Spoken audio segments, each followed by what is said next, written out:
সকালবেলা যখন সূর্য উঠে, সূর্যের আলোটা যখন জানলা দিয়ে ঘরে ঢুকে, তখন ওই সূর্যের আলোর ভিতরে ভালো করে তাকালে দেখা যায় ছোট্ট ছোট্ট ধূলিকণা। দেখছেন? ছায়াতে গেলে সেই দুল দেখা যায় না। এগুলা হচ্ছে সেই দুল যেগুলা মানবের সামান্য চোখে, সাধারণ চোখে দেখা যায় না। এখানেও কিন্তু অনেক দুল আছে, অনেক দুল আছে। অনুবীক্ষণ যন্ত্র আনলে হয়তো দেখা যাবে। এখন একটু খেয়াল করে দেখুন, আপনার রাস্তার দুল, এখানের দুল, ঘরের দুল, পরিবেশের দুল যাচ্ছে। আপনি নাককে সেভ করলেন মাস্ক দিয়ে, চোখ তো খোলা আছে, চোখ তো খোলা আছে, চোখ তো খোলা আছে, চোখ তো খোলা আছে, চোখ তো খোলা আছে। এখন এই সারাটা জীবন যার বয়স যতটুকু, এতটুকুলা ধুল যদি চোখের মধ্যে থাকতো, চোখ তো অন্ধ হয়ে যাওয়ার কথা ছিল, অন্ধ হয়ে যাওয়ার কথা ছিল। ওই অন্ধ তো হয় নাই, অন্ধ তো হয় নাই। আল্লাহ পাক বলে, বান্দা তুই তো আমার কুদরতকে বোঝার চেষ্টা করস নাই, কখনো কখনো আমার যত্নকে বোঝার চেষ্টা করস নাই, কখনো আমার ভালোবাসাকে বোঝার চেষ্টা করস নাই। আমি আল্লাহ তোকে যেহেতু বানিয়েছি, যত্নটা আমিই নিব, আমিই নিব, আমিই নিব। এবার রব্বে করিম কি করলেন? বান্দার চোখকে হুকুম দিয়ে দিলেন, আমার বান্দাটা যখন ক্লান্ত হয়ে ঘুমায় পড়বে, তখন তুমি অটোমেটিক রাউন্ড করতে থাকবা, রাউন্ড করতে থাকবা। সারাটা রাত ঘুমের মধ্যে চোখ যখন রাউন্ড করে, সকালবেলা ঘুম থেকে উঠে যখন আপনি ফ্রেশ হতে যান, ফ্রেশ হতে গিয়ে দেখবেন চোখের কর্নারে কেতুর জমা আছে, কেতুর জমা আছে। এগুলা কি? আপনার সারা দিনের সমস্ত ময়লা আল্লাহ ওয়াশিং করে বের করে দিয়েছে। আল্লাহ নামের শেষের শব্দ কি? হা। হাটা কেমন? হাটা যেমন দেখছেন তো, নিজের কানের লতিটা দেখেন তো। বান্দা যদি আপন দেহ নিয়ে গবেষণা করে, তার আর কিচ্ছু লাগবে না আল্লাহর প্রেমে পড়ার জন্য, নিজের দেহটাই যথেষ্ট। আজকে আমি আপনাদেরকে আরেকটা কথা বলি, ঘরে যাওয়ার পরে নিজের গেঞ্জিটা তুলবেন।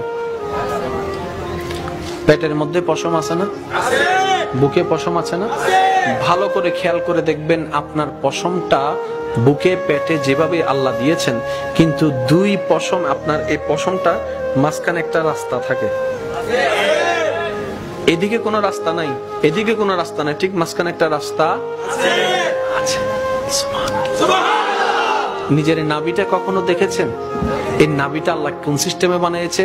আপনার দেহে নাভি হচ্ছে এমন আকৃতি, যে আকৃতিটা দেহে আর কোনো দ্বিতীয় নাই। এখন বলি, বুঝবেন জিনিসটা। নাভিতে যদি ডাইরেক্ট আঘাত লাগে, যে কোনো মানুষ সেকেন্ডে মারা যেতে পারে। যে কোনো ডাক্তারকে জিজ্ঞেস করবেন। এখন বেডশিটের ভিতরে আপনি কোন একটা জিনিস নিচ্ছেন, ঘরের গোছাচ্ছেন আর কি, নেওয়ার পরে বেডশিটে রাখলেন, রাখার পরে কি মারা লাগবে? গিটটা কেমন হয়? গিটটা যেমন আপনার নাভির মধ্যে আঙ্গুল দিয়ে দেখেন, নাভির স্টাইলও তেমন। আল্লাহ পাক পুরা মানব দেহের সমস্ত কিছু এনে নাভির মধ্যে। হাতের উপরের অংশটা দেখেন, চামড়া একরকম, এটা আর একরকম। যে কোনো স্কিন ডাক্তারের কাছে যাই জিজ্ঞেস করবেন, স্যার এতটুক জানি, আমার আল্লাহর প্রতিটি সৃষ্টিতে রহস্য এবং কারণে ভরপুর। স্যার আপনাদের বিজ্ঞানের ভাষায়, ডাক্তারের ভাষায়, স্কিনের উপরের চামড়াটা একরকম, এই নিচের চামড়াটা একরকম, দুইটা দুই রকম হওয়ার কারণটা কি? ব্যাখ্যাটা শুনে দেখবেন। আপনার পায়ের তালুটা দেখবেন, এই পায়ের তালুর চামড়াটা আরেক রকম। এগুলা কি? এগুলা সবগুলা হচ্ছে আল্লাহর কুদরত। আপনি নিজেকে দেখুন, আপনার পুরাটা বডির ভিতর আপনার আল্লাহর কুদরত লুকায়িত আছে। আরেকটু জোরে বলেন।